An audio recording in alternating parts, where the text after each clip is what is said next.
हरियाणा के मुख्यमंत्री मनोहर लाल ने बीजेपी और जेजेपी गठबंधन को लेकर लगाई जा रही अटकलों पर विराम लगाते हुए कहा है कि बीजेपी और जेजेपी का गठबंधन जारी रहेगा। आपको बता दें कि पिछले कई दिनों से लगातार बीजेपी और जेजेपी गठबंधन के टूटने की अटकलें प्रदेश में तेज हो गई थी। कयास लगाए जाने लगे थे कि दोनों दलों में गठबंधन चुनाव आते आते टूट जाएंगे और बीजेपी और जेजेपी के रास्ते अलग हो जाएंगे। दरअसल हरियाणा प्रदेश प्रभारी विप्लव देव जिस प्रकार से लगातार निर्दलीय विधायकों से संपर्क कर रहे थे, साथ ही बीजेपी के सीनियर नेता भी जिस प्रकार से लगातार बैठक पर बैठक कर रहे थे, उससे यही लग रहा था कि अब गठबंधन कुछ ही दिनों की बात है।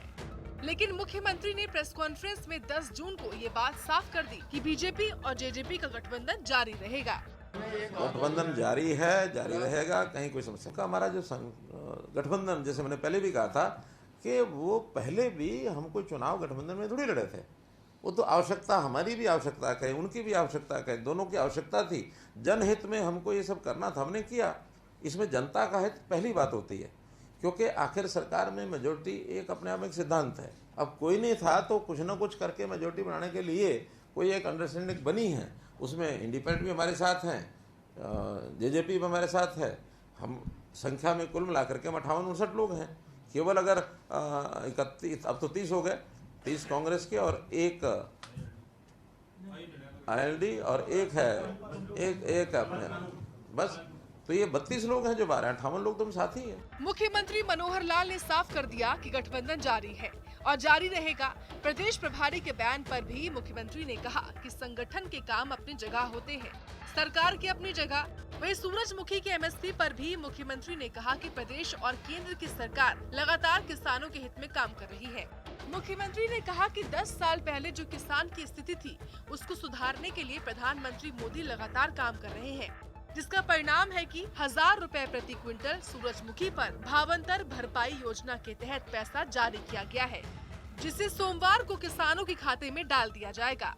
आपको बता दें कि 29 करोड़ 13,12,000 रुपए सोमवार तक किसानों के खाते में होंगे, जिसका लाभ 8,528 किसानों को 36,414 एकड़ में मिलेगा। सुनिए आप ही। अभी 1000 रुपया प्रति क्विंटल जो सूरजमुखी का डिक्लेयर किया है, इंटरिम भावांतर भरपाई, मैं शब्द प्रयोग कर रहा हूँ, इंटरिम भावांतर भरपाई।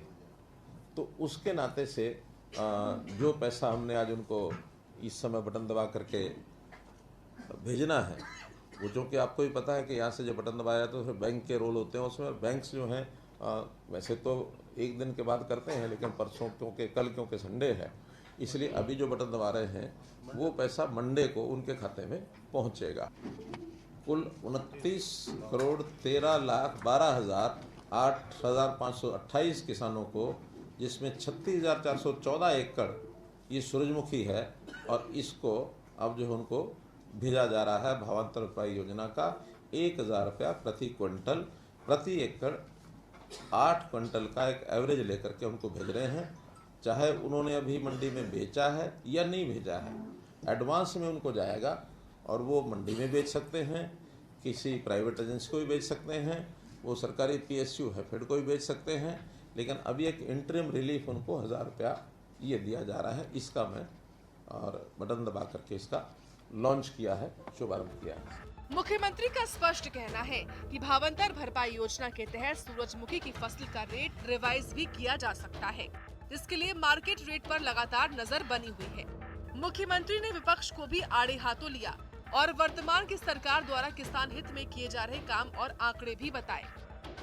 पिछली सरकार ने 10 साल में 1158 करोड़ रुपया मुआवजा दिया था, और हम इन 8.5 साल में 9,790 करोड़ रुपया, यानी 8 टाइम्स।